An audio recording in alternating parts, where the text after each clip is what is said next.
പൊൻതുടുപ്പിൽ നിറയും തേൻ തണുപ്പും മുളയാൽ പാടിയെന്തോ പറയാൻ വെമ്പു വീണം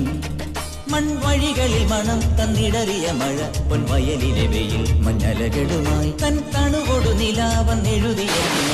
അഴിമൊഴി തൊടും കണ്ണിറവുകളായി ഇത് ഞാനറിഞ്ഞതിന്നാദ്യമാ അത് നീ എറിഞ്ഞൊരൻ ചോദ്യമോ കഥ നീ പറഞ്ഞതോ നേര് ചൊന്നതോ മായാലീലയോ